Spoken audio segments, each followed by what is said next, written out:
दोस्तों, स्पोर्ट्स की दुनिया में नाइकी एक ऐसा नाम है जिसे शायद ही किसी इंसान ने ना सुना हो। आपको जानकर हैरानी होगी कि जिस नाइकी को आज दुनिया के सबसे पॉपुलर स्पोर्ट्स वेयर में गिना जाता है, उसकी शुरुआत आज से 57 साल पहले कार की डिग्गी में शूज बेचकर हुई थी। असल में नाइकी आज इस मुकाम पर पहुंच ही इसीलिए पाई है क्योंकि इस कंपनी की बिजनेस स्ट्रेटजी दूसरी कंपनी से हमेशा अलग रही है। अभी कुछ साल पहले ही नाइकी ने एक ऐसा कंट्रोवर्शियल एडवर्टाइजिंग कैंपेन चलाया था जिसकी बदौलत सिर्फ कुछ ही दिनों के अंदर उसकी सेल्स 31% तक बढ़ गई थी। और दोस्तों, आज की हमारी इस वीडियो में हम नाइकी का इतिहास और उसके कंट्रोवर्शियल बिजनेस स्ट्रेटजी को जानने वाले हैं। तो चलिए अब इस वीडियो को शुरू करते हैं।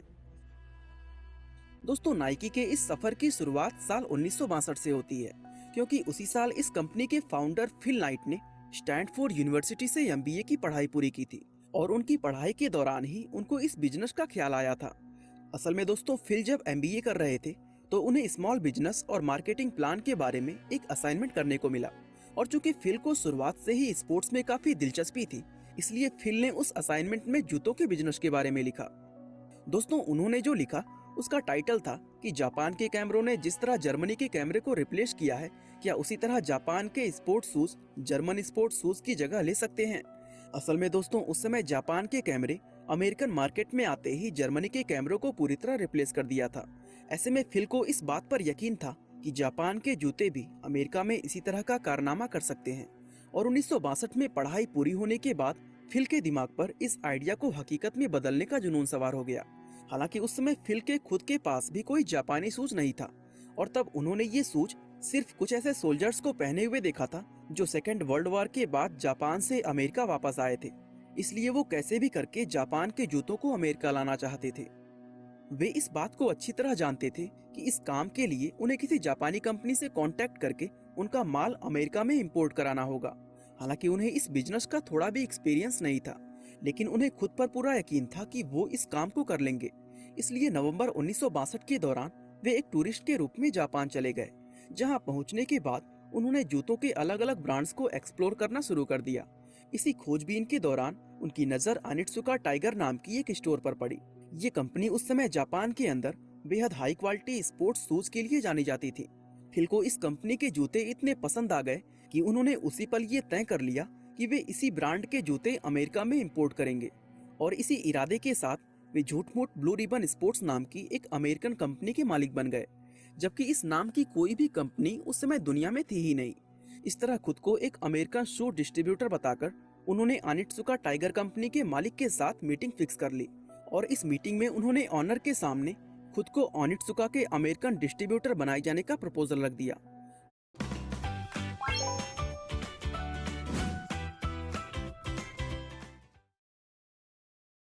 फैम पे इंडिया का पहला पेमेंट्स ऐप है 11 से 20 साल के बच्चों के लिए, जहां पे तुमको अपना खुद का कार्ड भी मिलता है जिसको तुम अपने तरीके से पर्सनलाइज भी करा सकते हो। मैंने अपनी खुद की शक्ल बना रखी है यहाँ पे और पीछे अपना सिग्नेचर भी लिखवा रखा है। Since this card is powered by visa, it is accepted everywhere and the best part for. दोस्तों, कंपनी के मालिक ने उनके जबरदस्त कॉन्फिडेंस को देखते हुए उनका ये प्रपोजल स्वीकार कर लिया और इस तरह बिना किसी एक्सपीरियंस के वे सिर्फ अपने कॉन्फिडेंस के दम पर ओनित्सुका टाइगर के एक्सक्लूसिव अमेरिकन डिस्ट्रीब्यूटर बन गए। इसके बाद कंपनी की तरफ से 12 जोड़ी जूते उन्हें उनकी पहली शिपमेंट में सन 1963 में प्राप्त हुई और इसके बाद उन्होंने जूतों का बिजनेस शुरू कर दिया। दोस्तों, उस समय वे उन जापानी जूतों को अपनी कार की डिग्गी में रखकर अलग अलग रेस ट्रैक्स पर बेचने जाते थे, लेकिन फिर उन्हें समझ आ गया कि उनका जूता बेचने का वो तरीका बिल्कुल भी स्केलेबल नहीं था।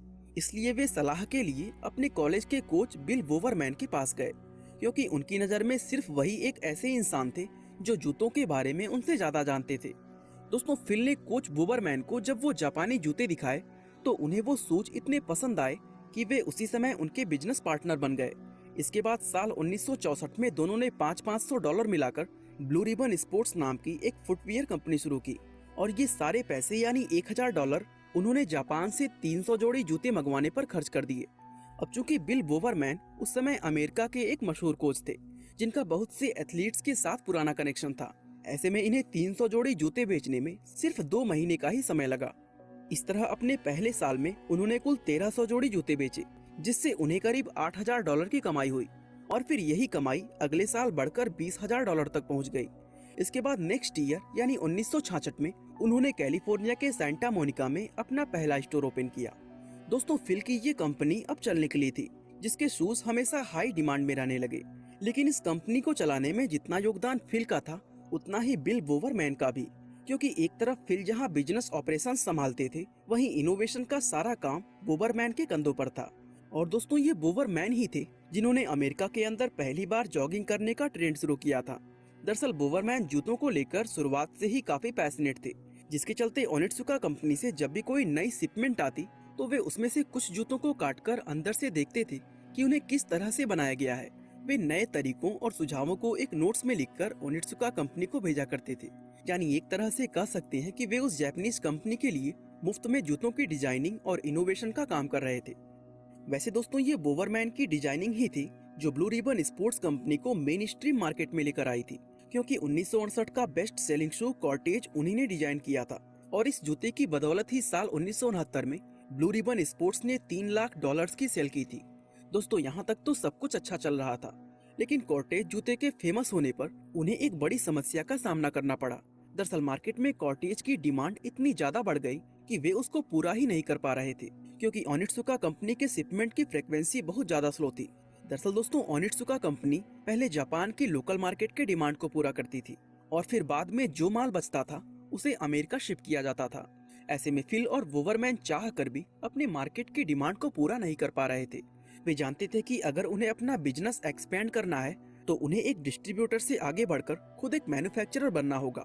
ऐसे में उन्होंने तय किया कि वे ओनित्सुका कंपनी के साथ अपने कॉन्ट्रैक्ट को और ज्यादा आगे नहीं बढ़ाएंगे, और आखिरकार 1971 में ब्लू रिबन और ओनित्सुका टाइगर के बीच कॉन्ट्रैक्ट खत्म हो गया, और फिर ब्लू रिबन स्पोर्ट्स ने अपने खुद के फुटवेयर बनाने पर काम शुरू किया। दोस्तों सौभाग्य से अगले ही साल यानी 1972 में म्यूनिक के अंदर ओलंपिक्स होने वाले थे।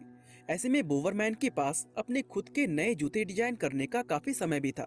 इसके बाद 30 मई 1971 के दिन एक एम्प्लॉय के सजेस्ट करने पर कंपनी का नाम आधिकारिक तौर पर ब्लू रिबन स्पोर्ट्स से बदलकर नाइकी कर दिया गया, जो कि यूनान की एक देवी का नाम है। इसके बाद फिल को कंपनी के लिए एक लोगो की जरूरत पड़ी, इसलिए वे करीब में ही मौजूद पोर्टलैंड स्टेट यूनिवर्सिटी में गए और वहां कैरोलिन नाम की एक ग्राफिक डिजाइनर से सिर्फ $35 में एक लोगो तैयार करवा लिया। इस तरह नाइकी को अपना विश्व प्रसिद्ध द स्वूश नाम का वो लोगो मिला जो आगे चलकर इस कंपनी का पहचान बना। इस तरह दोस्तों कंपनी का नाम और लोगो मिलने के बाद अब फिल और वोवरमैन पूरी तरह तैयार थे, और इस बार वे पहले की तरह किसी कंपनी के साथ कॉन्ट्रैक्ट में नहीं बंधे थे। और दोस्तों यही वजह थी कि 1971 में ओनित्सुका कंपनी के साथ कॉन्ट्रैक्ट खत्म होने के बाद नाइकी की सेल्स कई गुना ज्यादा बढ़ गई, और फिर इसके बाद इस कंपनी ने पीछे मुड़कर कभी नहीं देखा। 1980 के आसपास नाइकी ने फुटवियर के अलावा क्लोथिंग और ट्रैक सूट जैसे कई आइटम अपने बिजनेस में ऐड किए, जो उस समय की अमेरिकन यूथ ने बहुत ज्यादा पसंद भी किया। इसके बाद आगे चलकर 1984 में famous basketball player Michael Jordan को कंपनी के प्रमोशन के लिए साइन किया गया, और ये प्रमोशनल कैंपेन इतना ज्यादा सफल हुआ कि 1989 में नाइकी अमेरिका की सबसे बड़ी स्पोर्ट्स वेयर कंपनी बन गई। फिर आगे चलकर Tiger Woods, Roger Federer, Rafael Nadal, Serena Williams, Virat Kohli और रोनाल्डो जैसे बहुत से वर्ल्ड फेमस खिलाड़ी इस ब्रांड की पहचान बने, जिसकी बदौलत नाइकी ने कामयाबी की नई बुलंदियों को छुआ। तो इससे ये पता चलता है कि नाइकी की कामयाबी में इसकी बिजनेस स्ट्रेटजी का बहुत अहम रोल था, जो कि दूसरी कंपनीज के स्ट्रेटजी से हमेशा अलग होती थी। दरअसल फिल और वोवरमैन कई ऐसे बोल्ड स्टेप्स भी लिए जो शायद ही दुनिया की कोई दूसरी स्पोर्ट्स वेयर कंपनी ने लिया हो। उदाहरण के लिए साल 2018 में नाइकी ने ड्रीम क्रेजी नाम का अपना एक कॉमर्शियल लॉन्च किया था, जिसमें उन्होंने ब्लैक लाइव्स मैटर के मुद्दे को उठाया और उसका समर्थन किया। अब चूंकि ब्लैक लाइव्स मैटर एक ऐसा मुद्दा था जिसके चलते वर्ल्ड में अमेरिका की इमेज काफी खराब होती है, तो ऐसे में नाइकी जैसी बड़ी कंपनी के द्वारा अपने एडवर्टाइजिंग कैंपेन में इस मुद्दे को उठाना बहुत से अमेरिकी लोगों को पसंद नहीं आया।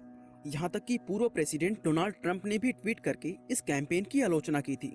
इसीलिए इस कमर्शियल के लॉन्च होने के सिर्फ कुछ घंटों बाद इसको लेकर एक विवाद छिड़ गया। पूरे अमेरिका में जगह जगह नाइकी के खिलाफ विरोध प्रदर्शन होने लगे।